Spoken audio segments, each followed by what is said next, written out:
sure exactly why.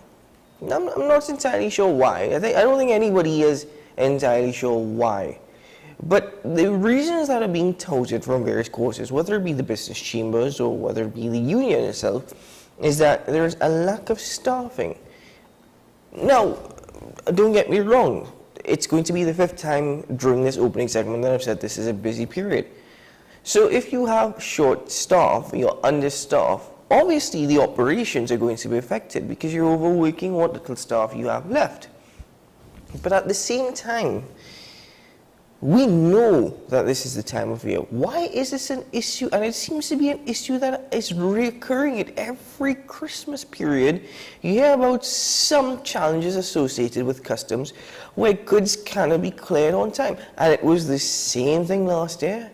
And more than ever, given the response by both the Minister and the Minister of Finance, which has simply been absolutely nothing, it's a trend. It's just going to continue. It's going to happen next year.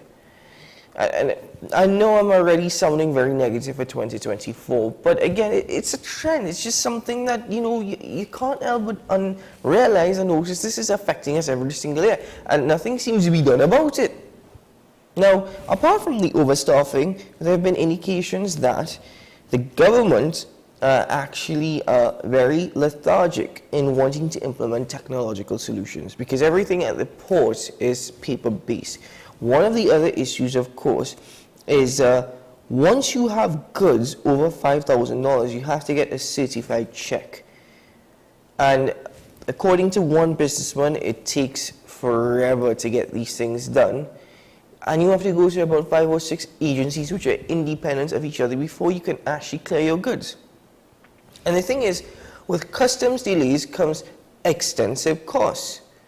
Because your goods could be delivered by the shipmaster. Your goods could be on the port. And you're going to be paying port rent.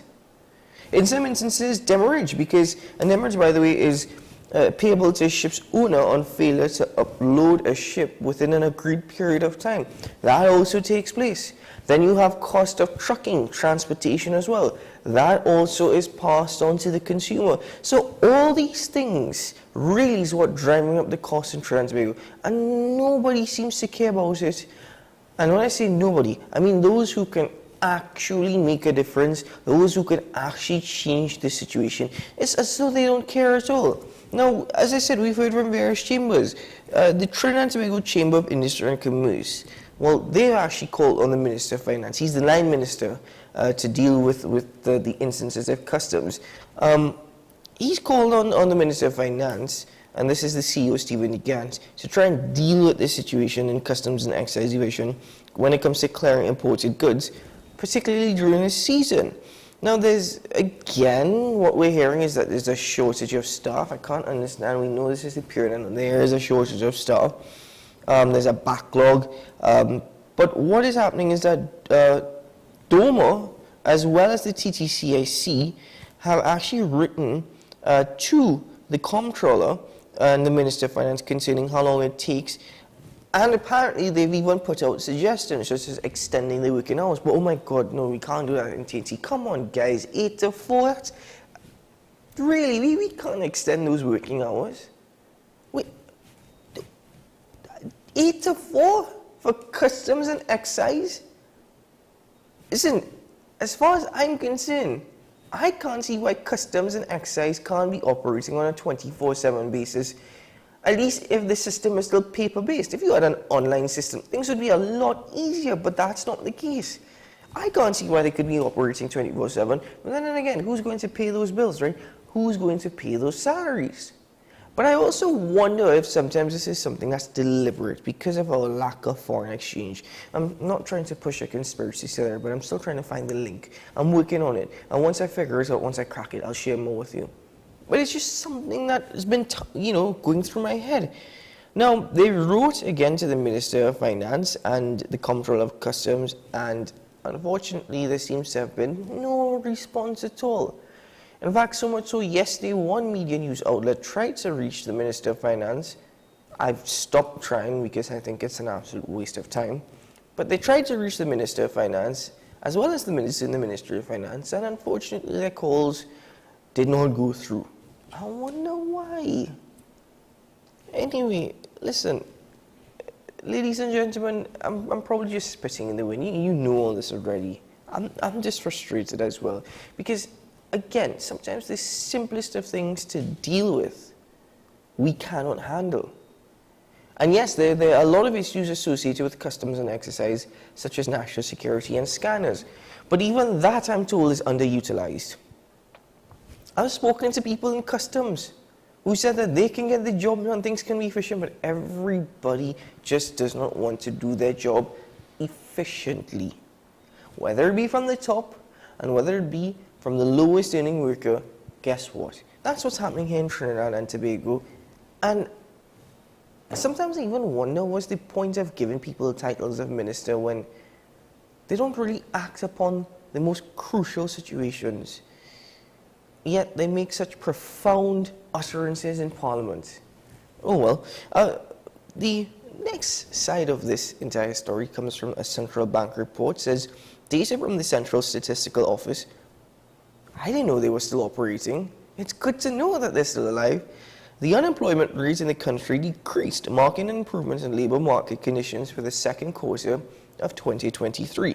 The CSO indicated that the unemployment rate measured 3.7% in the second quarter of 2023, lower than 4.5% reported in the corresponding period of 2022.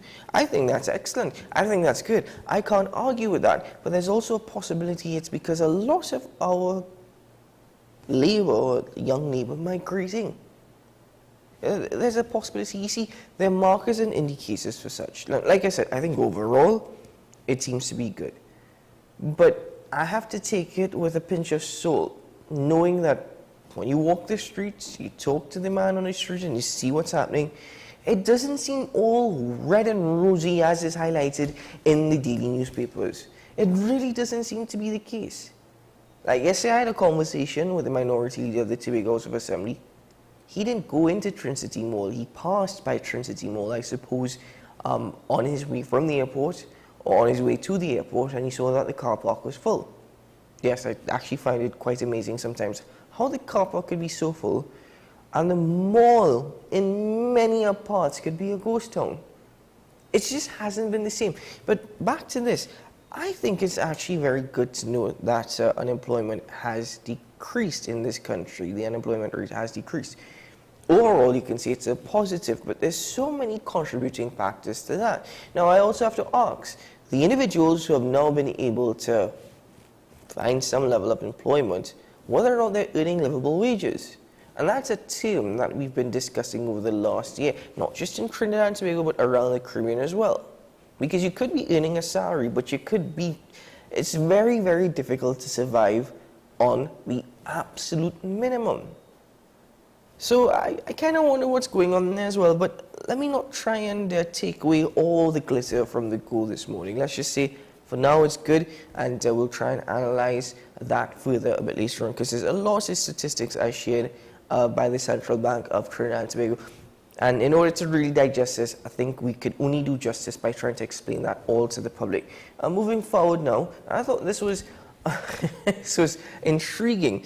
Massey Holdings Executive Vice President at the group's 100th annual meeting yesterday raised the issue about the company's spending of scarce foreign exchange on executive management programs in Fort Myers, Florida, that involves, and I quote now from the executive, bizarre rituals and highly dubious activities. Bizarre rituals and highly dubious activities. I really wonder what that is. Angelique Parasol-Potter is the Executive Vice President of the Business Integrity and Group General Counsel at Massey Holdings. Massey Chairman Robert Riley opened the floor for questions at Hilton Trinidad annual meeting. She was actually first in line to raise issues. Reading from a prepared text, she said that she was obliged to speak about significant governance and fiduciary concerns as detailed in her 13-page document, including audio evidence previously shared with the group's CEO, Gervais Warner. And I quote, among the other matters, one alarming issue is the so-called Executive Leadership Program, which has been present in our organization for over a decade. This program involved frequent travel to Fort Myers, Florida, and weekly commitments to over a year at a cost per participant of tens of thousands of US dollars, which there were over 11 participants last year alone. The bizarre rituals include they can train Massey employees to communicate with the dead, and the attendees can self-heal with white light energy. It's a matter of grave concern to our shareholders. Well, J.V. Warner did actually respond, and he did indicate that he believes it's, well, more or less the secret to Massey's success. I'd like to know more about this training program at Fort Myers in Florida, where people can communicate with the dead or self-heal through white light energy. I mean, on the basis of it, it sounds as though it's a cult, isn't it? Anyway, ladies and gentlemen, you sometimes find one or two interesting stories in the newspapers that just hits you, and you wonder what really is happening here. No, don't get me wrong. That's not the entire chunk of the story. It's Massey consuming foreign exchange, according to one of its executives, unnecessarily. But I think all our minds are wrapped around what these bizarre training rituals include. Training rituals, they say. Anyway, ladies and gentlemen, let's take a break here on the Prime.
If these walls could talk, they'd cry uncle. They didn't plan to become offices or yoga studios. But they've stood by us, even when we got a little stir-crazy. For that, they deserve some thanks. They deserve Benjamin Moore. Simon's Musical Supplies Limited. We are the specialist in new and used musical instruments, carrying top brands like Yamaha, Pearl River pianos, vinyl and Sabian cymbals, Remo and Evans drumheads and Fender guitars, just to name a few. Also a wide assortment of music books, pan and accessories. At Simon's, we service what we sell. Trust the leader. Call us now at 625-6412 or visit us at 20 Board Street, Port of Spain. Let the Home Store turn your house into a home you love. We offer household items, lawn and garden, paint center, hardware, plumbing, lighting and electrical, toys and storage solutions. And just for you this Christmas, come check us out for great gift ideas and all your Christmas decorations. 6 convenient locations: 6th Avenue Barataria, The Falls at West Mall, Pennywise Plaza Chaguanas, C3 Center Branch, Christmas Store at C3 San Fernando, and Eastgate Mall, Trin City. Check out our Facebook page for more information and come visit us today. The Home Store. Turn your house into a home you love.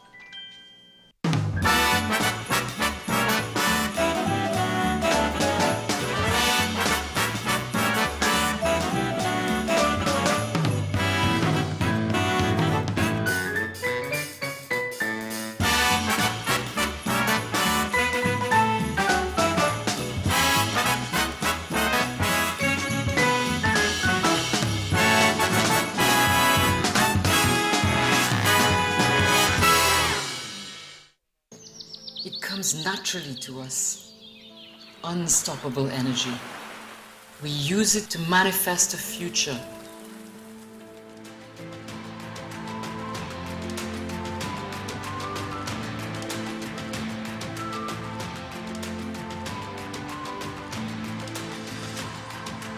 A future where energy takes new forms and is used in new ways for all of us. The new age of energy is here. Take some time for yourself or spend some time with the family at Sandy Point Village Hotel. Enjoy our various studio and suite apartments, self-contained with their own kitchenettes and Wi-Fi.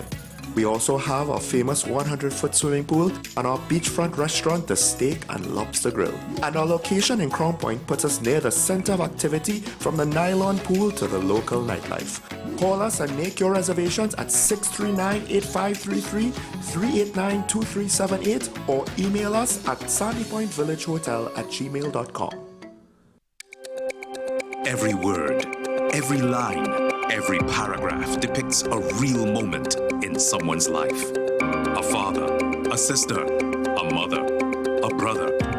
We at Newsday are dedicated to you, the people, and through independent, unwavering journalism, strive to always bring your stories to life. Because your stories are more than just words. Newsday, independent and credible. Is it politics? What is it? Is it that nobody cares about sports? The kind of support that sport used to get in the past is no longer here. The thing is, taking a knee doesn't mean that that's the only thing you're doing on it. Right. Taking a knee along with other stuff. Samantha, what are you looking forward to when you return home to Trinidad and Tobago after winning the title? Thank you very much for speaking it into existence. Is there no pressure on Nicholas Ball? It makes me more motivated to work hard and to go out there and rep the red, white and black. Why are we sending a team to the Winter Olympics? There are a number of Trinbagonians who are in the diaspora and have grown up in winter sport. It's an opportunity that the Trinidad and Tobago Olympic Committee will not close the door on. I also believe in the players that we have. Once you can motivate the players, you can get the best out of them. What's the best way to grab the attention of viewers? Please exercise more patience. You have to be kidding me. Doing what we do best. I'll say at the very least it's a conspiracy of laziness against the people. Join me, Keaton Shaw. And me, Sean Michael Small, for Talking Point. Weekdays from 8 a.m. to 9:30 a.m. We go in-depth on the trending issues and engage the most controversial newsmakers as we get them to account to the people for their actions. You can't go to the government with nothing. You can't go to cabinet with an empty hand, with a wish. I'm glad that we're having this a sober, mature discussion. In the present situation, I expect a continuation of the chaos. Join us for the discussion, Mondays to Fridays, only on WESN, the content capital.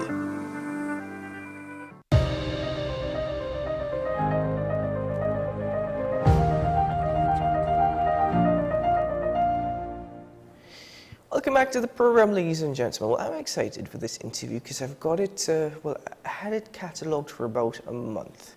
And I'm so pleased that we're able to have it this morning. You see, the thing is, this interview really focuses on something that some of us just dream of happening. You know, you've watched those infamous documentaries with Sir David Attenborough, you know, going through the Arctic, or Nat Geo expedition going through the Arctic. And think about it. You see all the beautiful wildlife. You hear all the stories, all the amazing stories about freshwater storage in those ice caps. But you also are now hearing some tragic stories coming out of Antarctica and tragic images. It's not all glittery as we think it is. Climate change is affecting everywhere.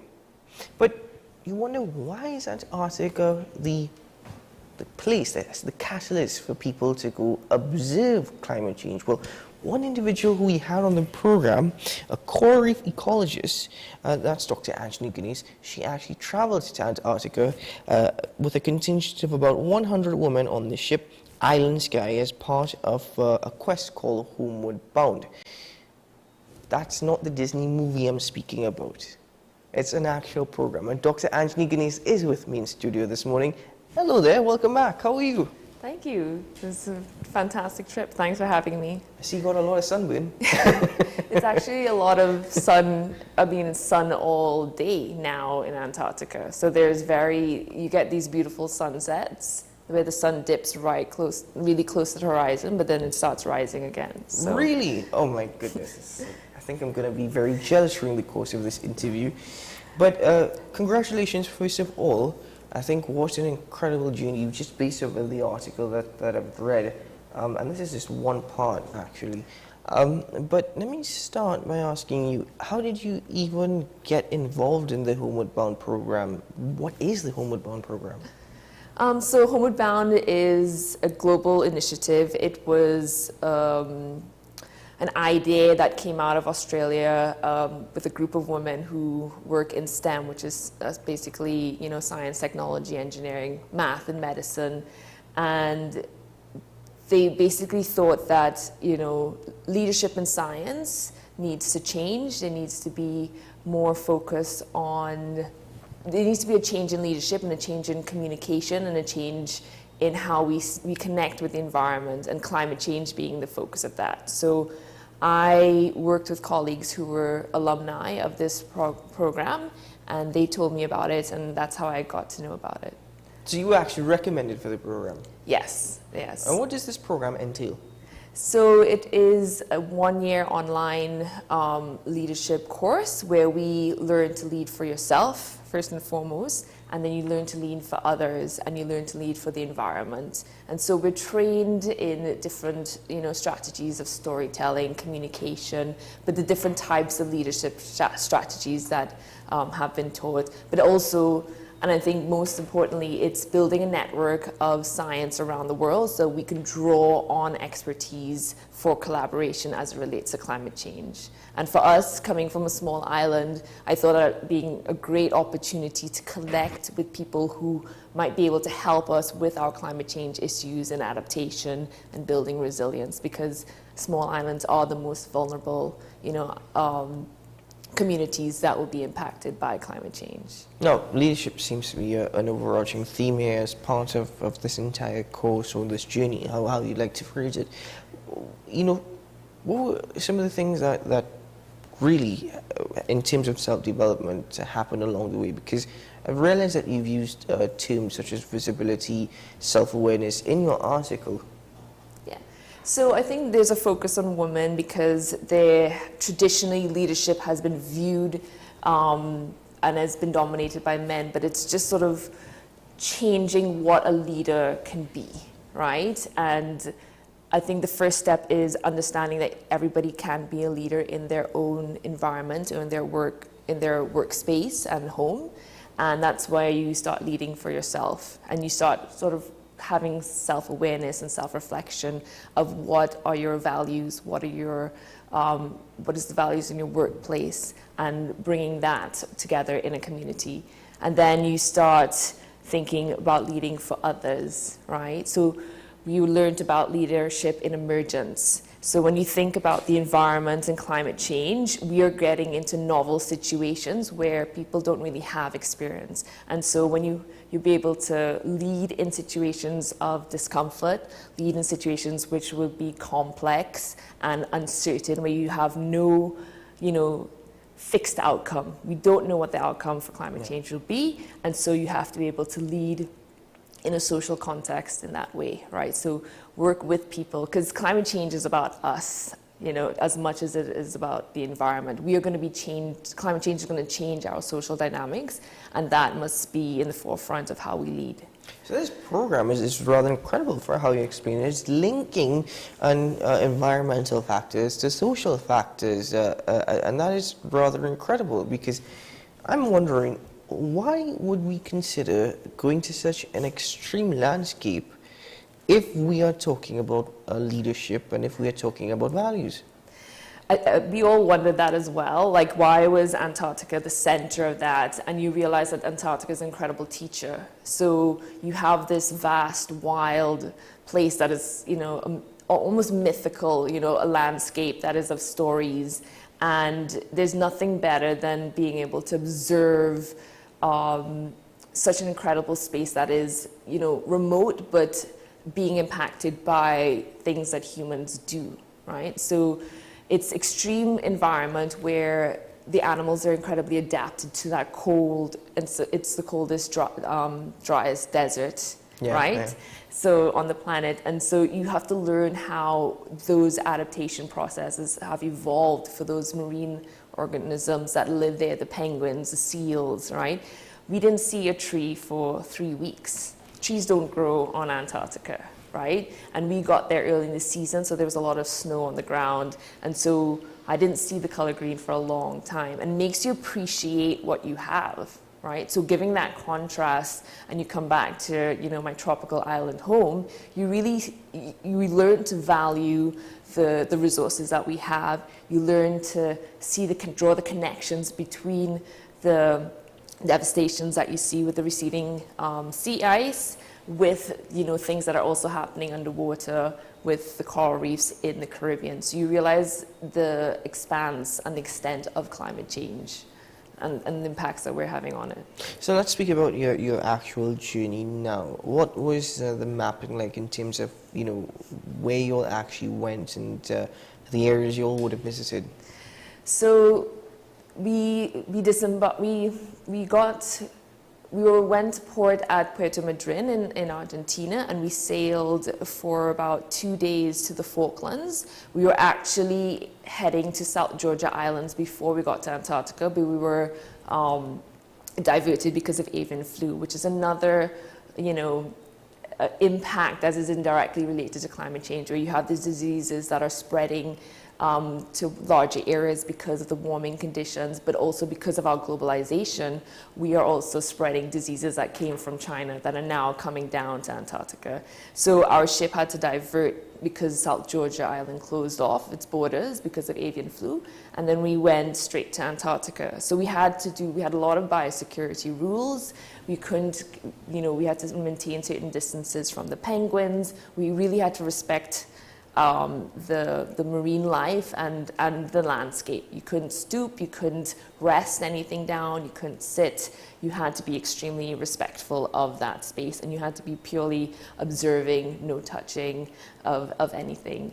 And then when we reached Antarctica, what I realized is that Antarctica, the Western Peninsula, is a series of islands that we can basically get on, observe the landscape, you know, learn about the research in these areas. And so we did a number of stops along the Western Peninsula where we learned about the wildlife in those areas, and we actually visited one of the few research stations down there, which is Palmer Station, which is the US base for Antarctic research. And they do a lot of climate change research, so it was great to be able to interact and discuss with those researchers. I think it's incredible, all the various restrictions that you all had in place, and it's all because of global warming and climate change. Did that limit the possibilities or the potential of the actual expedition? No, I think we were prepared from the beginning. The interesting thing about Antarctica is that the Antarctic Treaty means that Antarctica is not owned by any one nation, and the only thing that you can do in Antarctica is research and conservation. So there's a treaty that says that you cannot use Antarctica in war, you cannot use any military activity on the ground, and it is governed by many countries in terms of how we treat the landscape.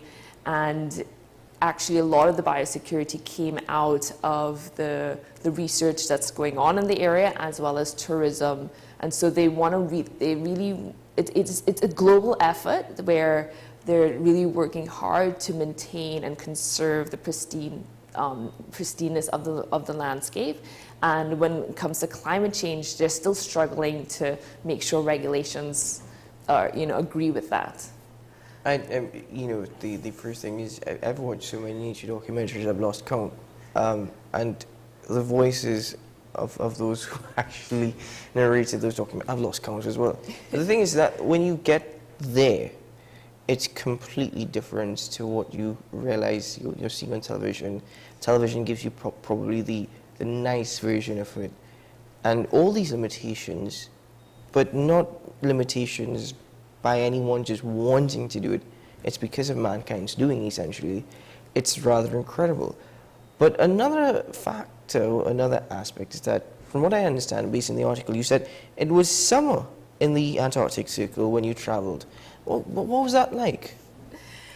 So we had, as I mentioned before, we had daylight all around. So the ships had, thick curtains to make sure that we get our sleep cycle. I mean, if you stay out in the day all the time, you do get kind of loopy. So we have to manage, because it is a 3-week trip that we had. So we really had to manage our energy levels.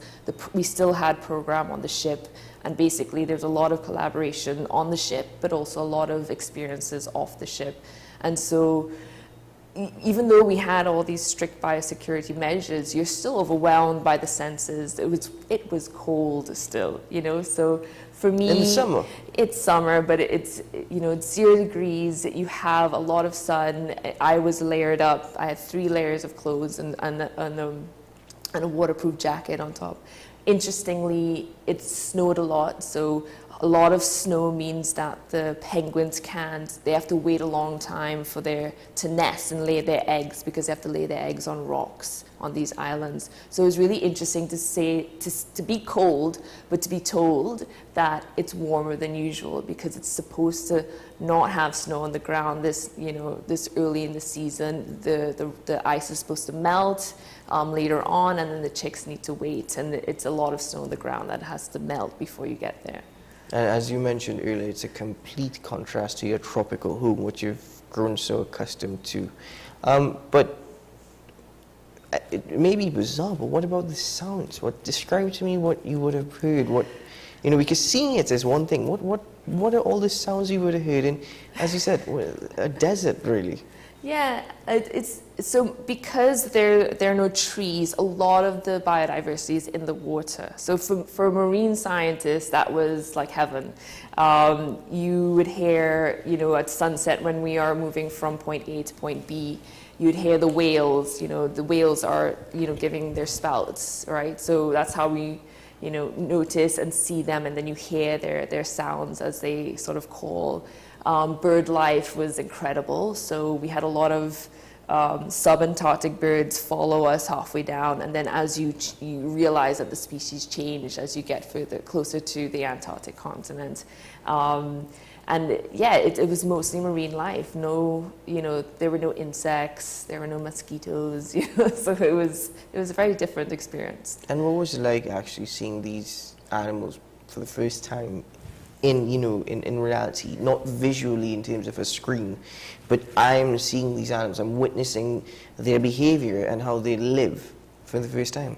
So just like you, I studied them in a textbook in my undergraduate days. So to be able to see them, 15 years later in real life it's a humbling experience. And to see the extremes that they have to go through to survive, and to actually raise their young, their little chicks, especially with the penguins, you really appreciate, and value the ecosystem.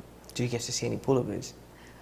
No, so unfortunately polar bears are in the Arctic, and so we only get penguins in the Antarctic. Right. You see, director, that's why she didn't see any polar bears. I just got a message like, did she see any polar bears? But anyway, it's a common question. No, because that's the thing. People tend to mistake Antarctic and Antarctica, and it's But anyway, as we are going forward, was this dangerous? Was this journey dangerous? At any point did you feel scared or nervous? I didn't feel scared. We had an incredible crew on board, and they navigated the Drake Passage, which is one of the most rough. It's the roughest passage in the world. So you have a convergence of the Atlantic, Pacific, and Southern Ocean between Cape Horn, which is the bottom point of Argentina, and the western peninsula of Antarctica. And that body of water that passes through there can get really rough. But we had a quite safe journey. It was one of the roughest experiences I've ever had. And it was quite amazing to see, 4 meter or 5 meter swells, sometimes 8 meter waves coming towards the ship. But the crew insisted that this is, the best that they can hope for. and we were really grateful to have an incredible crew to keep us safe, to maintain good weather, so they would always go to places with incredible weather and avoid the storms. So it was an intense trip, and we learned a lot, and we appreciated the work that the crew did. And they're also a lot of polar scientists that worked on the ship, so they're very passionate about, you know, making sure the experiences of people who visit Antarctica are, you know, are worth it. Could you imagine somebody is telling you that that huge wave is the best thing that we can hope for? Exactly. Can you imagine? Oh, well, no, I don't have to ask you that. You experienced it. I don't want to experience that. I think it's incredible. But Dr. Guinness, what did you learn, or what more have you understood about the impact of climate change and global warming from this trip? It was an incredible learning experience for me. I learned a lot about, well, I connected with a lot of scientists around the world who work in climate change modeling and projections, but also in adaptation and mitigation. So I drew a lot of knowledge from them. I also learned that the topic of climate change needs to be discussed more, especially in Trinidad and Tobago, especially in small island nations in the Caribbean. It needs to be in the top of the agenda because it's going to affect everything in the future. It's going to affect our social well-being, it's going to affect our economy, and that future of our environment we need to be better prepared. And I think coming back from that, I will be discussing more about climate change and the impacts here, and looking for solutions. It's not just a problem, but it is an opportunity to be more sustainable. It's an opportunity to have a more holistic view of life in terms of, you know, apart from like just the economics. You know, we need to build better sustainability and a better lifestyle for our future and for our children, basically. Like I said, I think it's incredible. One could appreciate how we've linked global warming and climate change to social factors as well, and development. I think that is incredible. It's a topic that you don't really hear of often.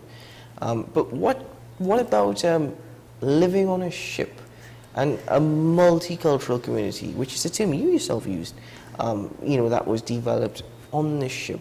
What was that experience like for 3 weeks? It was, I mean, every day I sat with a different woman from a different country and basically had, you know, you got to know each, it was enough time to get to know everybody on the ship, and it was over 27 nationalities. And so there was a lot of storytelling, there was a lot of experiences, exchange, and there was a lot of bonding. And I think when you go, you develop a frame of mind when you enter these ships. I'm going to be on the ship for 3 weeks with a lot of people. It's going to be intense. And so you develop norms and values going into it so that you are always open-minded, you're always learning, but also you make sure you take time for yourself, right? And so I think every one of us went on that ship with that mindset, and I think we all learned from each other in many different ways, you know, officially through the program. You know, being able to observe Antarctica together. I think that's a unique environment, you know. What have you learned about yourself? Well, what has this trip, you know, helped you to understand better or learn more about Anthony Guinness as an individual, as a person, and as a scientist? That's a deep question. I learned that, you know, that the learning for me will never stop, you know, and I'm always... I always want to be able to learn and teach and communicate. So I've learned that I probably need to go into more communications and really need to talk about climate change a lot more. I learned that I don't get as seasick as I thought I would be, which is a good thing.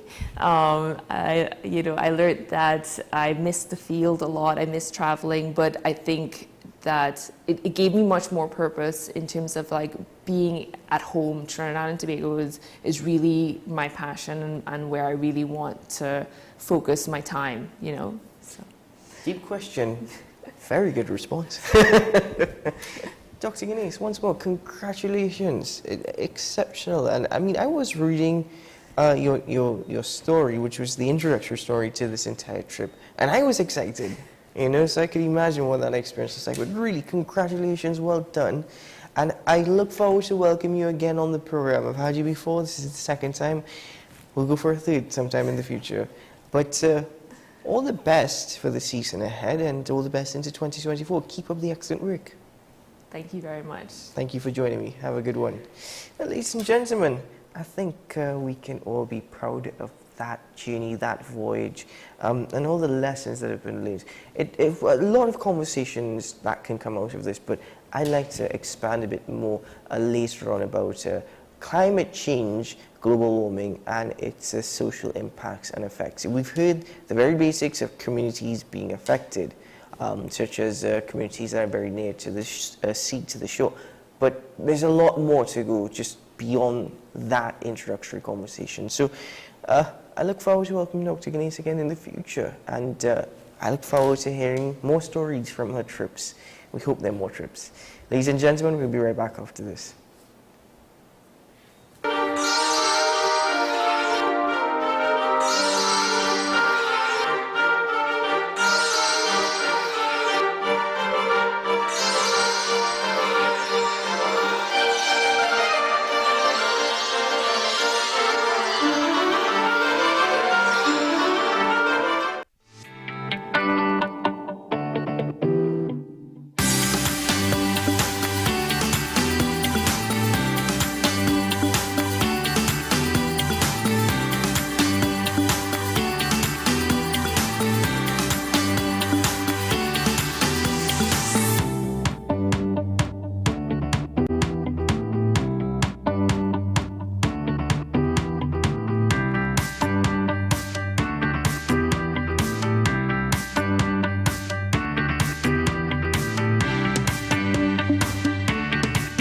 It's Christmas time, and with your family you'll spend every evening watching a movie on WESN. The classics that fill your heart with merriment and cheer as we celebrate together the most wonderful time of the year. This is my island in December. This Christmas, WESN celebrates with you as the content capital brings the big screen classics. Gather your family and tune in to WESN from December 1st to 31st at 8 p.m. nightly for We Christmas Movie Classics. Santa's coming to town. Santa! Oh my God! Santa here? I know him. I know him. Only on WESN, Content Capital.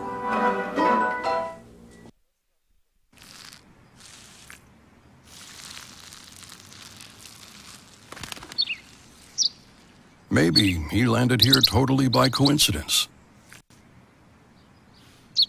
But if by chance he's admiring your fresh coat of Benjamin Moore soft sky blue, well, that's a pretty high compliment. Coming from an expert.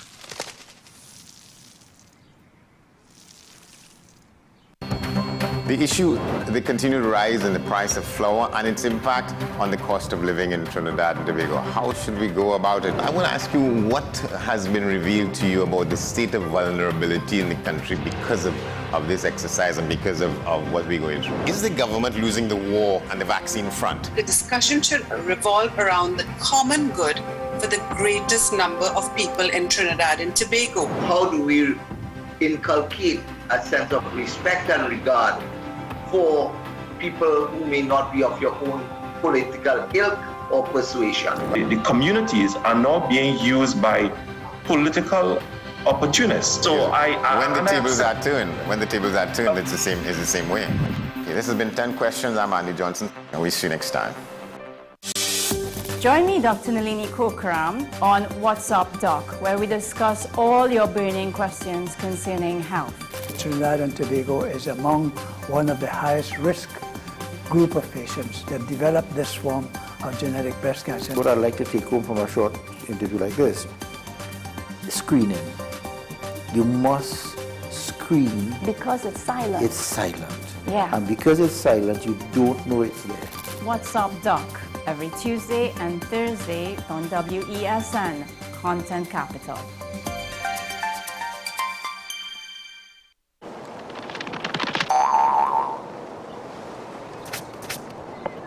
Have a content capital Christmas. It's the best time of the year. Now I know we have no snow, but Christmas is still here. Ho ho, the Christmas shows each week for all to see. Movie classics wait for you and our local content for free. Have a content capital Christmas, and in case you didn't hear, oh by golly, have a content capital Christmas this year.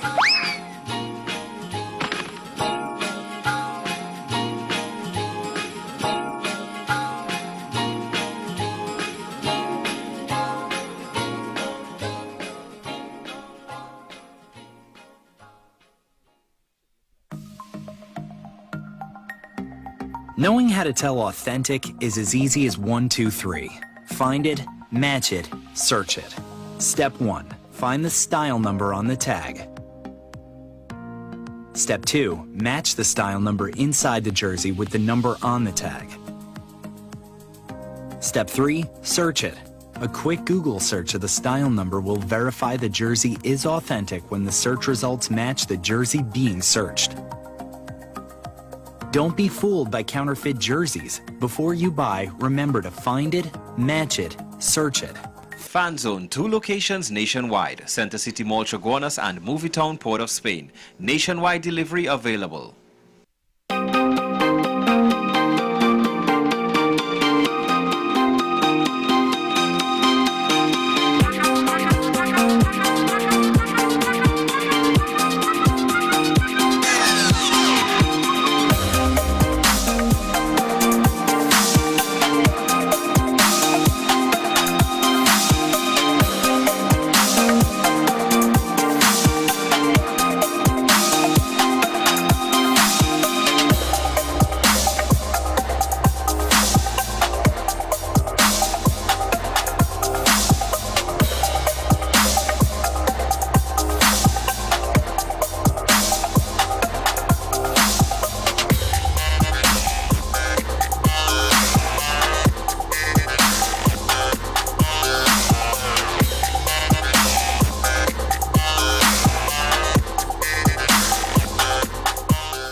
Here is the WESN News on the Hour. I am Sira Ali. Thanks for joining us. Here are the headlines. SRP constable in court for murder. Commissioner of Police orders investigation into incident where officer lied in court. 17-year-old driver wounded in a road traffic accident. Now for the details. A 40-year-old Special Reserve Police officer has appeared in court charged with the murder of Yannick O'Brien Hercules, which occurred on August 8, 2023. Number 8590 Police Constable Javon Skeet, last attached to the Kumutu Police Station, was charged with the offense when he appeared at the Rima Magistrates Court on 15th December. The matter was adjourned to April 26, 2024. Hercules, aka Salix, and Biggs, 36 of Piaco, was at a bar in Arima on August 5th when he got into an altercation with another man, allegedly over the payment of monies.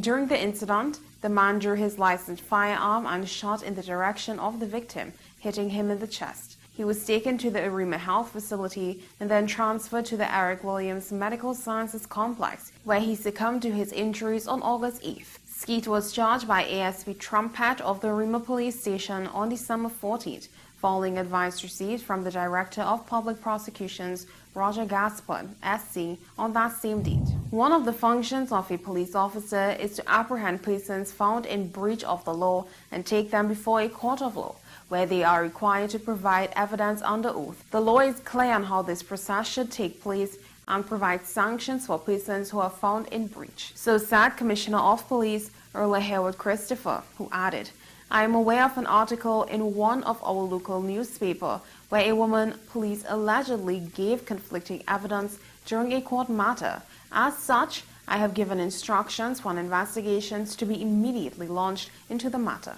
The top cop further stated, the alleged misconduct, as reported, is deeply troubling, as dishonesty and breaches of public trust will not be tolerated from our officers. As Commissioner, I am committed to transparency, accountability, and upholding the highest standards of integrity within our ranks. Police are investigating the circumstance in which a 17-year-old driver was wounded in a road traffic accident on Monday morning. The incident occurred around 2 a.m. this morning along the South Trunk Road in the vicinity of the San Fernando bypass. Report states that a blue Nissan X-Trail had collided with an embankment and flipped several times before landing violently, dropping the driver inside. When officers arrived, they saw the SUV on fire. They had to wait for officials from the Monrupo Fire Station to cut the driver out of the vehicle using the jaws of life. Well, that's it. News on the hour on WESN. I am Sira Ali. Thank you for watching.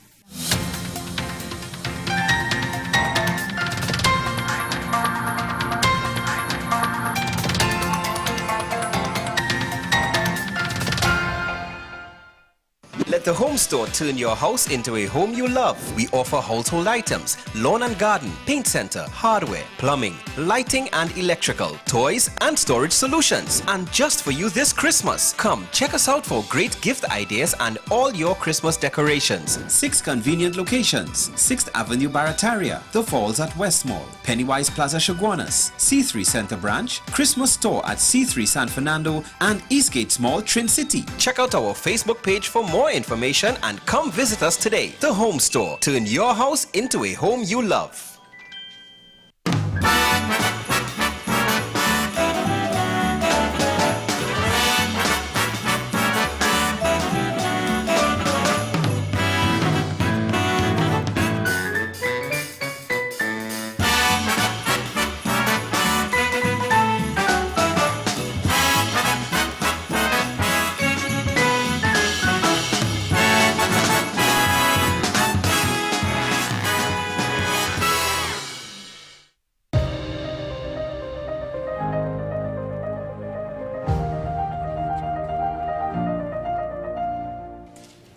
Welcome back to the program, ladies and gentlemen. Thanks for joining us on AM Prime as we continue the discussions this morning. My next conversation is in regard to whether or not we truly appreciate we TNT. Yes, we TNT, we Trinidad and Tobago. Now, I've had this gentleman on the program before as we speak about recognition for days that we celebrate. It was in regard to Memorial Day and whether or not enough is being done to teach children about Memorial Day. We do lay wreaths, we do have ceremonies, but do people truly understand what it is? That was a conversation then. Now we're speaking about Trinidad and Tobago as a whole, who we are as a nation and our history.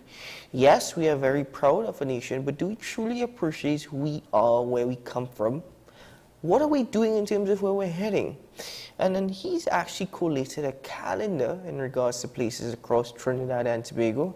And this morning he's here to expand on such. And I'm joined now by Mr. Steve Antwine. Hello, sir. Welcome back to the program. Pleasant morning to you, Mr. Shah. I want to thank you all very much, WESN, for inviting me, or for me, giving me the opportunity, I should say, to be back on your program, you and Mr. Maj. I hope I get the name right, the director. I really appreciate the fact that you all are like with open arms every time I make a request in terms of speaking things which I believe is of importance. I came up with a show, Conscious Talk, and that show came up around the COVID situation. With the COVID situation, everybody was locked down more or less.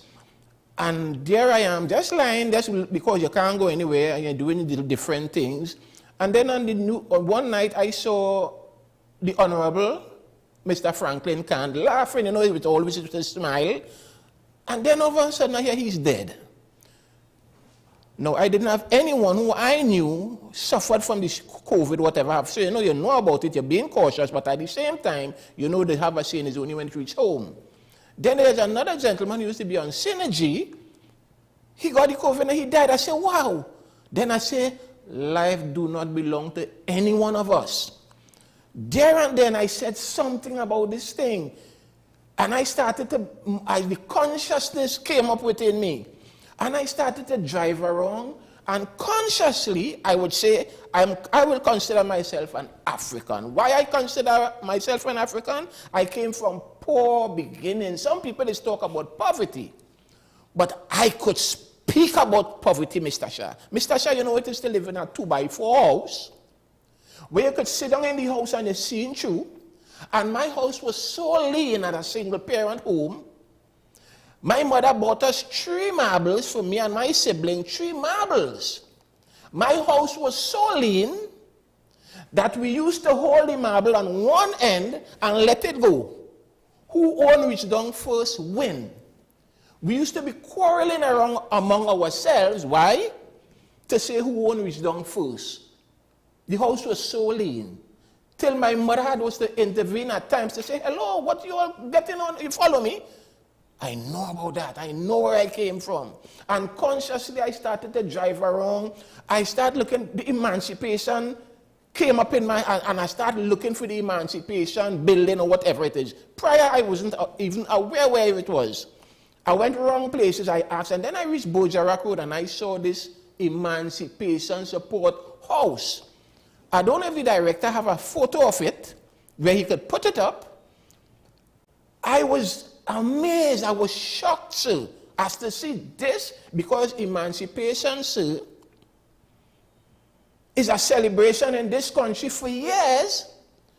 And when I see a house, emancipation or the Emancipation Support Committee represent hundreds of thousands of Africans in this country. And when I see the representation of the house, I have to say house because it is a house, because it stipulates Emancipation House. I said, this is it. Consciously again, I went to the Mandela Park. Well, they say it's the Mandela Park. But in the Mandela Park, you have a King George V sign. Consciously again, I said something isn't right. Now, the King George V Park is in marble. So that doesn't need much attention in terms of cleaning and doing restoration and what have you. But the Mandela Park sign, so it's deplorable to the hilt. And I'm saying, and more than that, sir, this photo which is on the screen, this was on Emancipation Day around COVID. I took out this photo. So how long does it take for a peach tree to grow to that height? For a peach tree to grow to that height, sir, and look at the condition, sir, and this is 2 years I'm speaking, and this is what we have before us still. So you say, sir, my tune cannot change. If I'm dancing to waltz and calypso music doesn't start to play, I have to stay dancing waltz. So I would sing, like if I'm just bringing up, like, you know what I'm saying? This is all you're hearing from Steve Antoine for 2 years plus, because I'm not seeing changes. For simple things, I am saying, and so more than that, I have correspondence. I went to the Equal Opportunities Commission in connection with that same Mandela Park sign. They wrote the Port of Spain Corporation under our past mayor, which the Port of Spain Corporation wrote me back. I have the correspondence. Sorry, I didn't bring it up, so I don't want to waste time. But the corporation wrote me back indicating that they will sort it out. But sorry, strange enough, what happened because of the election? You know, we had an election recently. And because of that election, everything more or less went dormant. You know, for a better word. This is the letter here from the Port of Spain Corporation, which I'll give to you. Let me see. When they got the correspondence from the Equal Opportunities Commission. Now, that letter stipulates, if you choose to read it for the public, sir, I would appreciate. It says, this reference is made to your letters dated July 3rd, 2023 and July 4th, 2023 regarding the restoration of the sign at the Nelson Mandela Park, St. Clair in Port of Spain. Given that the Nelson Mandela Park falls within the jurisdiction of the Port of Spain Corporation, your request must be approved upon the reinstatement of a council. Yours respectfully, Annette Stapleton, Seaforth, Chief Executive Officer. You hear what I said at the end there, sir? When a council is reinstated, the sign must be refurbished or removed or whatever. Because Mr. Nelson Mandela, so I'm sure you know who is Nelson Mandela. And I believe respect supposed to be paid. This sign, sir, doesn't reflect the respect of a man who has done so much for the world. This in Trinidad. And so consciously, this troubles me. Respectfully, of course, I cannot change anything I speak on.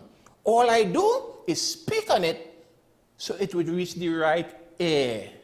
I cannot change it. Do you think it's reaching the right ears? Well, I believe so. Because why I'm saying it's reaching the right ear? Because I got a response. You got a response, but nothing has changed. Well, you remember when I was here last, I told you I delivered another letter to the corporation, to the new mayor. Only response I got via email is that, yes, we receive your correspondence. But as I say, sir, once I am hearing the music of walls, I'll dance to the same, respectfully. I can't be crazy to hear calypso and dance waltz. So when things changes, sir, consciously, I'll speak and I'll move. You see, and I don't smile much. Why I don't smile much? Because the things I speak of, like for instance, the breakfast shed. The breakfast shed is deplorable, sir. And it's under the Port of Spain Corporation. The breakfast shed in a mess with tap. So it bothers. I'm genuine. It hurts me. And I don't know anyone in the breakfast shed. I speak on things when I look and in reflection. Look at this. Look at the condition of this place, my God. Look at the condition under the Port of Spain. So look at this. This bothers me. And I do not understand in a country where resources is available. So simple little things like this.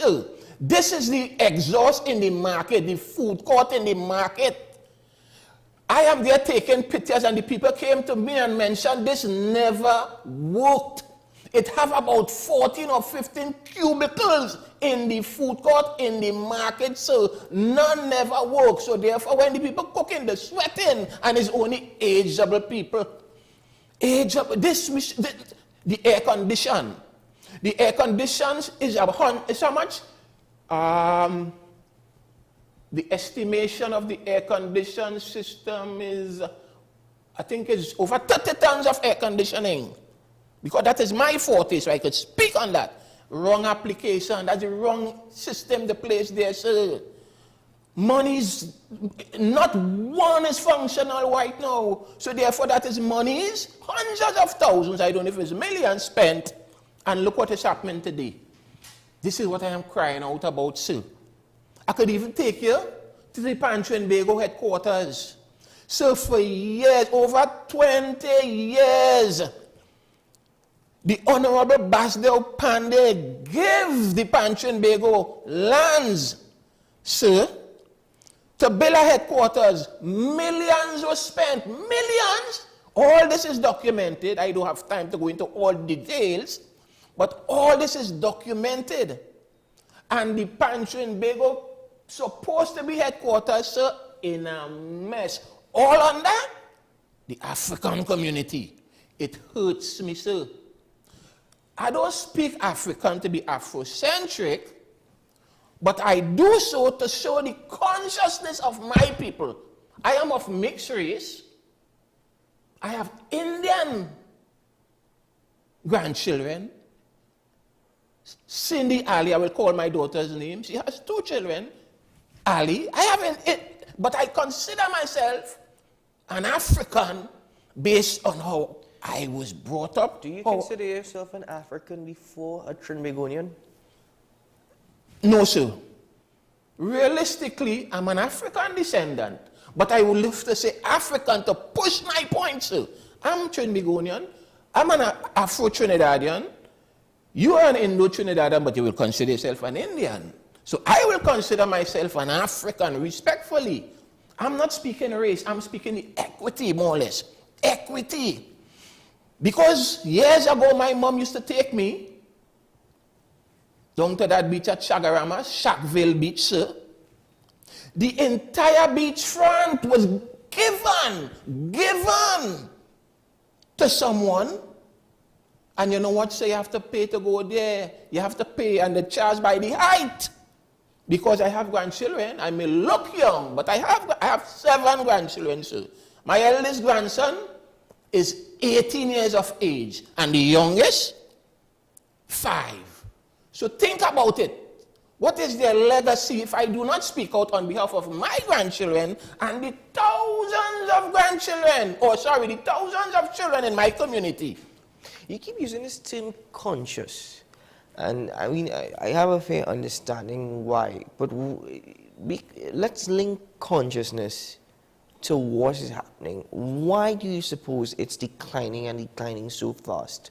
Isn't that you're stressing on the same consciousness because people are not necessarily aware of what's happening, or is it that they choose to be ignorant? Try and explain that to me. My humble analysis, this is my view. You see, politics is a silent, dangerous weapon. Hear my words. Politics is a silent, dangerous weapon. Why I say so? So, 99% of the things I speak of is affiliated to the People's National Movement, the party that I support. And I say that again respectfully. The breakfast shed under the Port of Spain Corporation, the Nelson Mandela Park sign under the Port of Spain Corporation. We have the Emancipation Support Committee House, which was given by whichever government. You see, when things happen within a certain demographic in terms of party, some people like to speak out, but when you speak, you have to be cautious. Because there are supporters who support, and I would use one word to describe, an apologist. We have to be honest with ourselves, sir. It is before us, it is facts. All what I speak of is fact. I'm not coming here to ask for something what I didn't get, you know, sir. You know, there are people who have a beef to grind, as they would use that term. You ain't get this, so you're talking out, or you ain't get that. So I look at the people who is behind these places. Poor people, the breakfast share, it genuinely, and I don't know no one there, and I don't want to speak to no one to tell me, it's me and my God. As I said, because I realized I wrong that time, that life didn't belong to me. I don't know when I will pass and how I will pass, but you know, I just ask my God, why should I pass when I have so much work to do? But I don't have no choice in that. Now, I'm curious to know, whatever political party you choose to support, quite frankly, is of no concern to me. It doesn't matter to me what political parties people support. That's up to them. But what is interesting to me is that in this conversation, you've pointed out a lot of these issues fall under the People's National Movement. Mm-hmm. Those were your words. My words. And yet still you said it's the party that you support. If you're fighting these things and you keep using the term consciously, how come it is still something that you support if they're letting you down, considering the state of things? Let me say this. There is a saying, you do not buy the hand that feed you. And I am a parent who live in a home. I don't live in a house. I have a home. Mm-hmm. Because I demand respect in my home, and the way how the world is going today, and people want to blame somebody and blame government for the children's bad behavior, I am saying I am a parent who stand for doing right. And me supporting a political party, why I bring my family into the mix, If I'm speaking to my children to do right, try to do right, and they are not doing right, should I forsake them? No, I don't think so. I believe it is within me, the capacity within me, to see my children, my eldest daughter, the same Indian lady, she is 44 years of age. She was 44 5 days ago, my eldest daughter. And if I call my daughter now, sir, you know how she answers me? Yes, daddy. My eldest son, who is a counselor, he's 43. And if I call him now, yes, daddy, or yes, sir, or probably yes, boss, young children in a home, I know I'm strange, but this is all within my consciousness. Young children in a home, sir, and the mother call them, yeah, Jack, yeah, Peter, yeah, Oma, what you want? If you follow what I'm saying, it starts from there. This is the reason why consciously in the African community we have so much turmoil, and we're blaming the government, we're blaming the teacher, we're blaming everybody else. But who we doesn't blame or who doesn't see what could contribute to the problem? You tell me. Ourselves. The parent. No, quite frankly, what I will say to that, to expand on that, you're hitting a point there and you're saying African people. I would say everybody generally. I agree, eh? You go ahead. Yeah, I would say everybody generally, because, myself as well included, many times, my first reaction if something goes oddly wrong is I don't necessarily analyze my actions or my words or myself. I will say that's a fault of my own. So, it's just generally, I think, isn't that a human nature?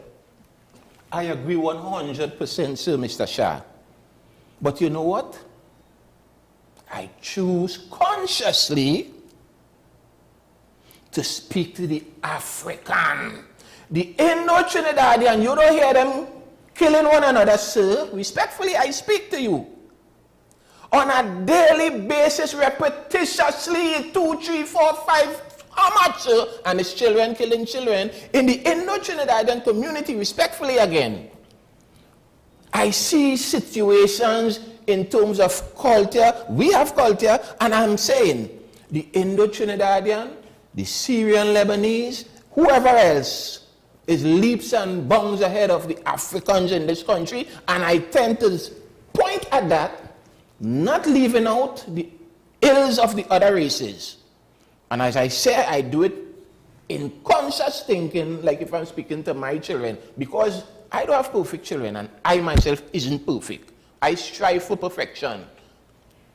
So therefore, I speak on a holistic basis, hoping by some miraculous means, the Africans in this country could say it's only children killing children, You see, the thing is, and interestingly, you're making these comments, and the reaction from the public is, if I make these comments, it's me being racial. If you make these comments, you're letting down people. Yes, sir. How could you be critical of people? Well, you know what I want to tell you just by that statement? You're a conscious man. You see, all of us was born with a conscience. And we didn't utilize our consciousness. Real is real, sir. As I just say, the truth is the truth, and you cannot get away from the truth. And as I speak, sir, I will speak without fear or favor, malice or ill will. Because I live a life of poverty and whatever else in the community, and I choose to do right for spite. So I could speak out, sir, respectfully. And as the people would say, me, I don't know how come. I am 63 years of age, 63. And I went through so much trials and tribulations. I tried to live a life so the young people would emulate in terms of doing it right. Because how could I live a life anyhow, don't care damn, and come and present myself and speak out? That wouldn't make sense. So hence the reason why I believe I live, God has blessed me and take me within a certain road. And sir, I believe it's divine intervention, because I didn't want to do nothing, But when I lie on my bed, I have a very good night's sleep. But for somehow when a certain hour reaches, it be turning and twisting and turning. And my God, they say you have to do what you have to do in spite of. Because I recall, there was a gentleman in this country, oh boy, I've seen the time. No, go on, go on. There was a gentleman in this country, the Honorable Patrick Augustus Movin Manning. There were people, hundreds of supporters who echo his sentiments in this country under the People's National Movement, sir. And I recall he lost an election, and the very said people who was close to him, sir, who had his right ear and his left ear, was only waiting to get their hands on him. I don't know if you would know, but when he lost that election, the hard was to get him through the back door to get out, because the same people who was closest to him wanted to get their hands on him. And that is the honest God's truth, for those who may know about that. So I am saying, why should I see a situation that exists that I know needs some level of attention and do not speak about it? And you see, so in reflection again, my children, how could I see you coming in my house knowing you're working for $10 an hour? And let me say that money works up to $500 a week, and you're coming with some sneakers worth $1,000. You're coming with a big slave band, a big chain, and I wouldn't question you. That is my children, that is my house. Where you get that? And you know, what is strange and what is hard up for me to stomach is when situation comes into play where the police have to intervene and the police do what they do deliberately or otherwise. I'm not the judge. We hear the same parent, "Oh, you wicked. Oh, you killed my son." And you know, sometimes your son killing people. I'm being real. I just say it as I see it, without fear or favor, malice or ill will. So I'm deep. I'm not perfect, but I strive for perfection. I love, if my child do wrong, my children do wrong, my son is a counselor and he knows me. If my son do wrong, he know I come in, so I really know. No matter what age, I just can't help it. No matter what age, you would never stop being a parent. I would like for you to play the calendar based on all I spoke of over the last 2 years. I did a calendar, which I will present in the public space. It will go innovatively on social media, and I have some hard copies coming, which I didn't get as yet. And I intend to spread the news based on what I was speaking of over the years. So if it's okay, if you could play that calendar, this actually is the.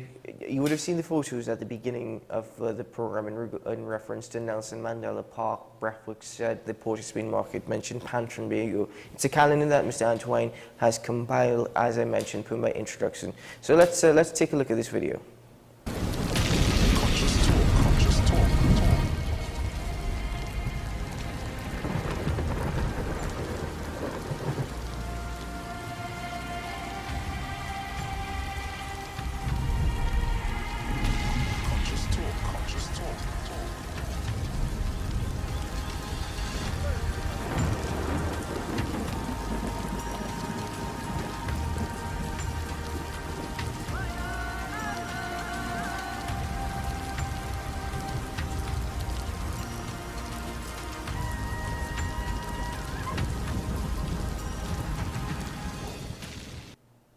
Mr. Antoine, do you suppose any of those things will ever be fixed?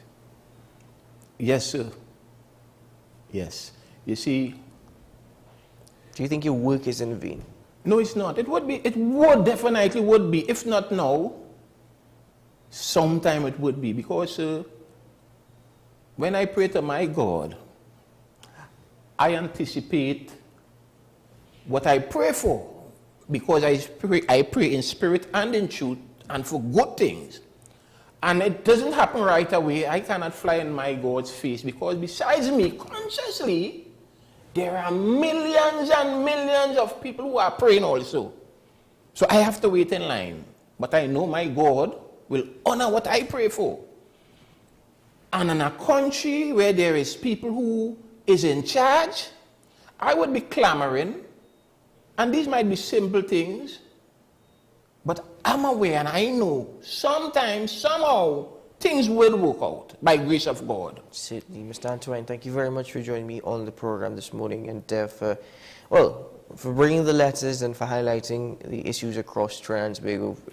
Very minor issues, yet left untouched.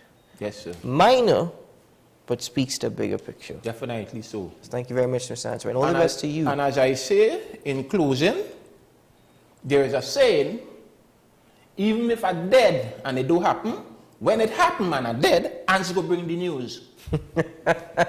Mr. Antoine, all the best to you in 2024. Thank you very much, sir. and thank you, your station. I do appreciate it. Thank you, sir. Ladies and gentlemen, this has been AM Prime on WESN Content Capital. I'm Keaton Shaw. Thanking you very much for joining us today, and we will see you again tomorrow morning. Keep safe, keep well. Bye-bye.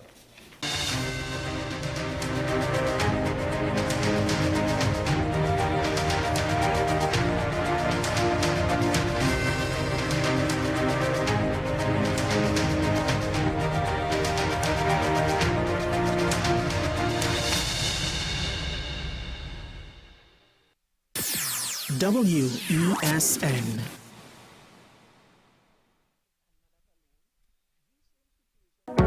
I'm Andre Elbertis, and you're watching WESN, the Content Capital.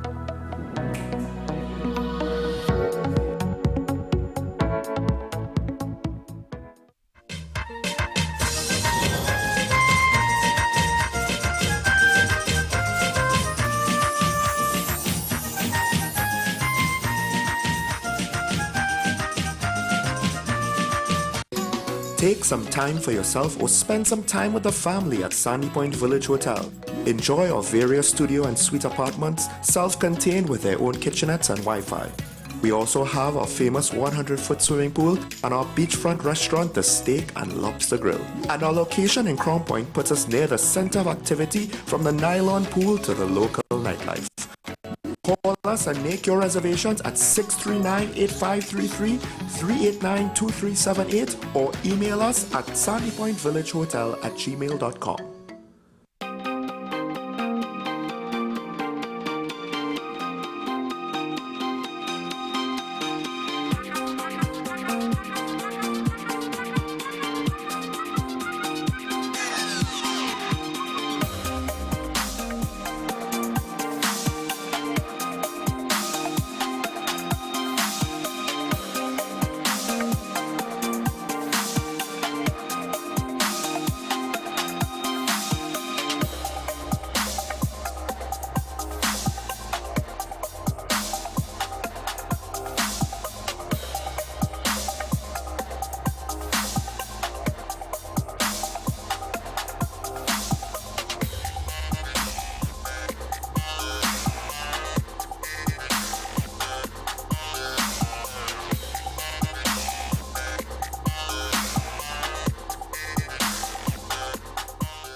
What's the best way to grab the attention of viewers?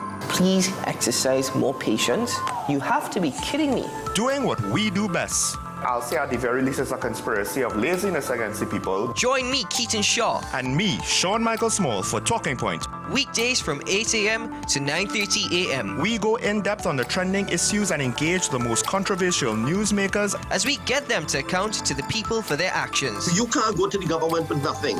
You can't go to cabinet with an empty hand, with a wish. I'm glad that we're having this a sober, mature discussion. In the present situation, I expect a continuation of the chaos. Join us for the discussion, Mondays to Fridays, only on WESN, the Content Capital.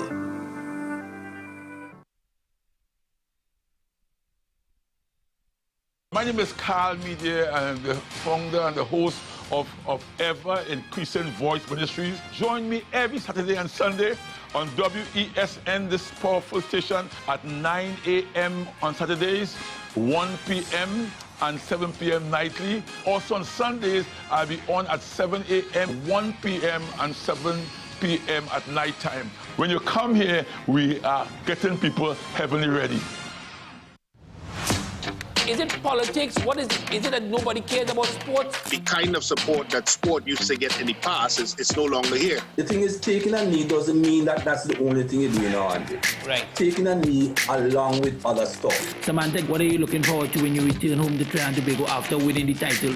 Thank you very much for speaking it into existence. Is there no pressure on Nicholas Ball? It makes me more motivated to work hard and to go out there and rep the white and black. Why are we sending a team to the Winter Olympics? There are a number of Trinbagonians who are in the diaspora and have grown up in winter sport. It's an opportunity that the Trinidad and Tobago Olympic Committee will not close the door on. I also believe in the players that we have. Once you can motivate the players, you can get the best out of them.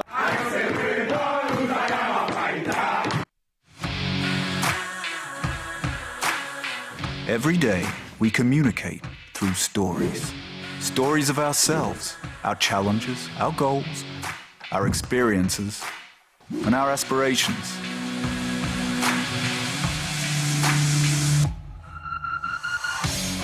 Storytelling is an art that we have mastered. WESN Film Studios comprises a collaborative team of experts with extensive industry experience locally, regionally, and internationally.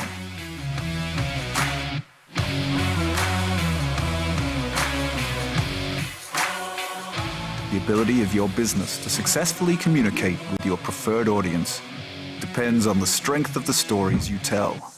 Your vision should be communicated in a high-quality, professional, and creative way.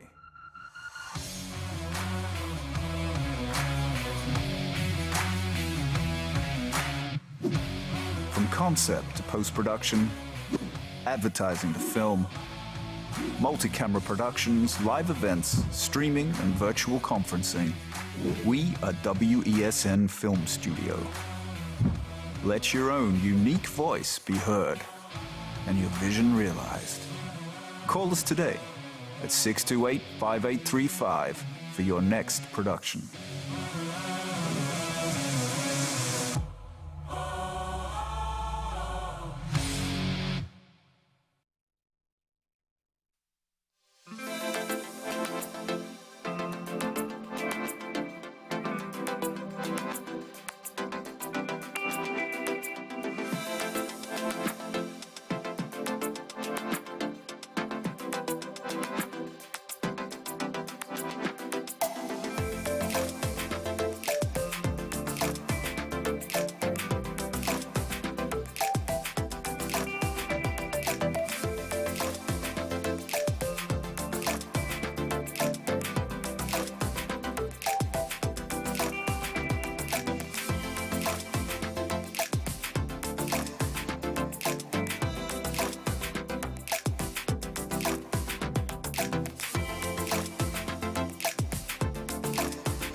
Observers each.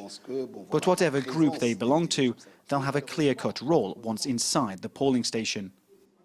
We're going to ensure that polling booths are open on time, that voting equipment is correctly distributed and works properly. The observers will also monitor the attitudes of agents from the Electoral Commission and how they behave.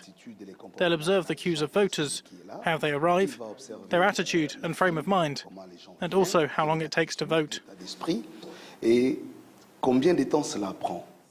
They'll still have a role to play even after the vote ends. So-called long-term observers will make sure official results tally with their own findings. But even if observers do cry foul, it's the Electoral Commission that'll have the final say. Next to that historic move from Pope Francis, the pontiff has formally approved letting Catholic priests bless same-sex couples. Now, that is a radical shift in policy aimed at making the church more inclusive, but it still falls short of a full sacramental blessing, leading to mixed feelings among LGBTQ Catholics in the church. Oliver Ferry has more. It's a historic step by the Catholic Church and a further rapprochement towards LGBTQ people. Clerics will now be allowed to bless same-sex couples, albeit with some provisos. So the Vatican's new declaration permits priests, bishops, and deacons as well to bless same-sex couples, as long as it's not being confused with some sort of sacramental rite or liturgical ceremony. And it is the first time that this has happened. And so yesterday, I couldn't bless same-sex couples in any sort of public setting, and today, with certain limitations, I can. It comes 11 months after Pope Francis made a conciliatory gesture towards the gay community. People with homosexual tendencies are children of God. God loves them. God is with them. Pope Francis's time in office has been characterized by a liberalization of papal rhetoric, but the move still took activists by surprise. And I'm particularly struck that this comes just about 2.5 years after the same Vatican office issued a document saying that same-sex couples could not be blessed by the church. So this is actually a very, very rapid change in direction. However, same-sex couples are still excluded from Catholic sacraments such as marriage. Some activists are willing to be patient. For those like us, gay people who live in couples, this is obviously not completely acceptable, but we recognize that it is a really great step forward.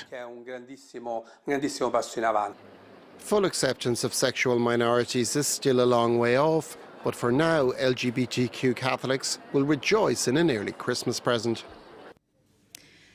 And finally, a volcano in Iceland erupted Tuesday, shooting molten lava into the night sky. That eruption came after weeks of seismic activity that had the region southwest of the capital on high alert. Live-streamed footage of the eruption, you can see there, shows orange jets of lava just spewing from that gash in the ground. We'll leave you with that. Thanks for watching France 24. Don't go away. I'll be back in 15 minutes with more.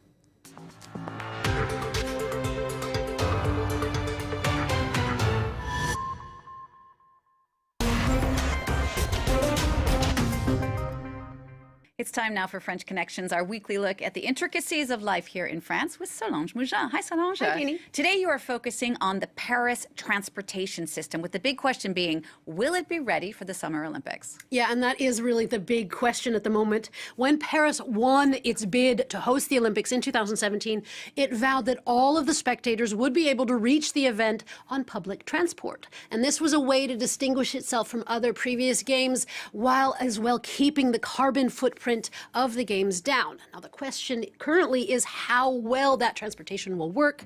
Now, another promise that is likely to be kept is the Line 14. Automated, it doesn't run the risk of ill or even striking drivers. And the transportation minister, well, he's vowed that the extended line will be ready on time. Et les engagements de transport que nous avons pris, c'est d'abord la ligne de vie des Jeux Olympiques et Paralympiques, la ligne 14, prolongée au nord jusqu'à Saint-Denis, au sud jusqu'à l'aéroport d'Orly. Ce sont des gens qui travaillent aujourd'hui, jour, nuit et week-end. Solange, in the meantime, there is this race to get everything done on time for the Olympics, but will it be able to handle the number of visitors who will be here this summer? Well, Paris expects an additional 1 million tourists, bringing the number of travelers on mass transit to 10 million people. But the challenge will be that thousands will be headed to the same place at the same time. Par minute, vous avez 1000 personnes, un flux de 1000 personnes par minute. Vous avez un engrenage là-dedans, c'est la catastrophe.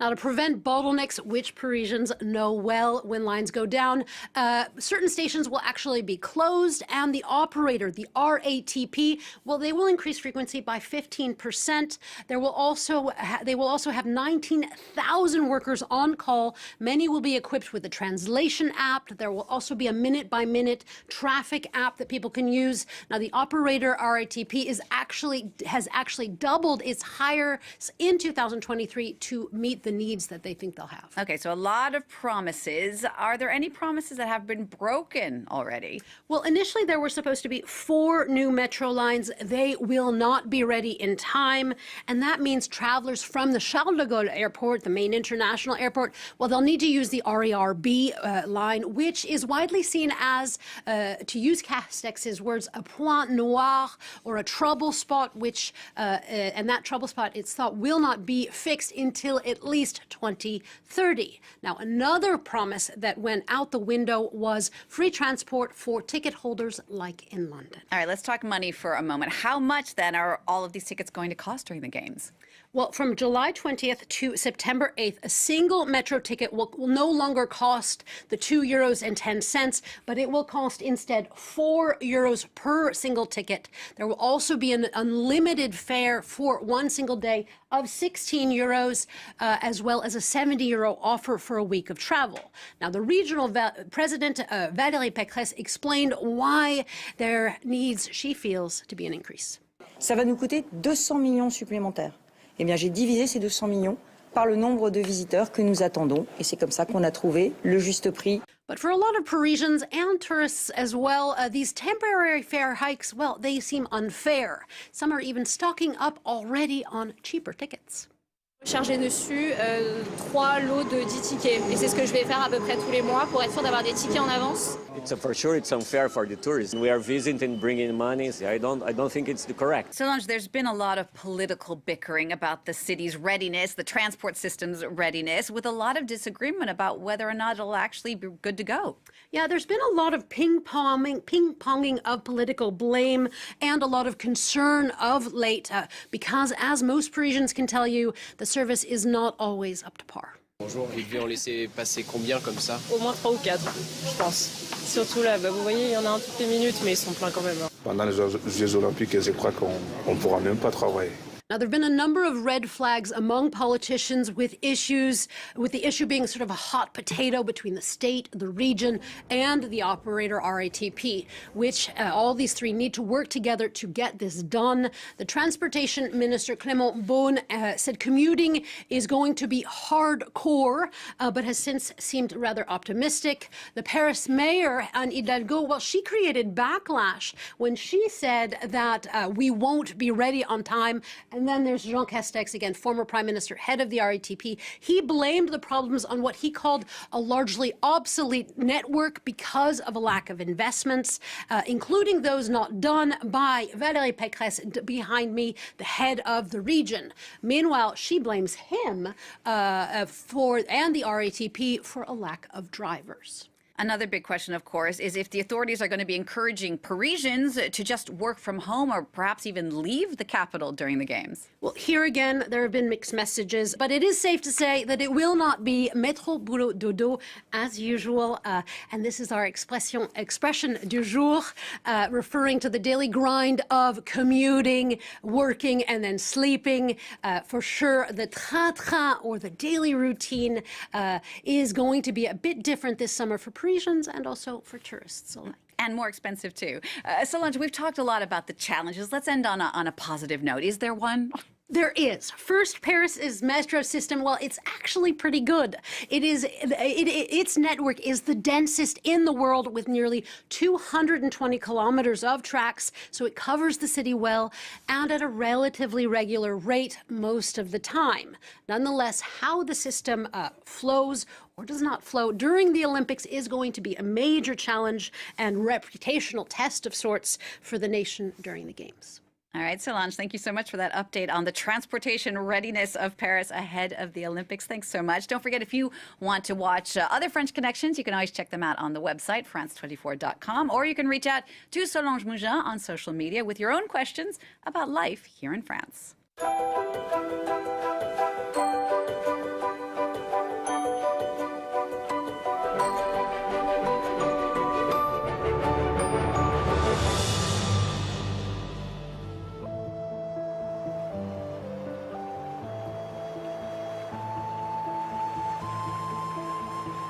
In the southwest of France, the Périgord has a very strong heritage, both in its authentic astronomy and its ancient stones. It's said that 1,001 castles have sprung from this land, including the fortress of Comac. The building has belonged to Aude's family since it was built in the 14th century. 4 years ago, the young Parisian left her life in the capital in order to look after the fortress which bears her name. It's true that it wasn't a simple decision to come back and work here. It took a lot of thought before it became a real choice to radically change my life. I spent 2 or 3 weeks sleeping here, in that spot, in fact, under the starry sky. It helped me to feel at one with the place and to see if it would accept me, because, to be honest, it's quite a challenge. A family heritage, which is a classified historical monument. Hello, young lady. How are you? Which must be protected from the ravages of time. So today, Aude is having a lightning course in rope climbing. The goal is to be able to look after the castle without resorting to professionals, in particular for weeding the walls. So, that's my rope? Yes, that's the one we use to descend. Vegetation tends to grow in between the stones, eats away at the mortar, and eventually will cause the stones to come apart. It might look pretty to have vegetation on the walls, but if we want them to last for centuries to come, it's vital to look after them regularly. 50 meters above the void, Aude is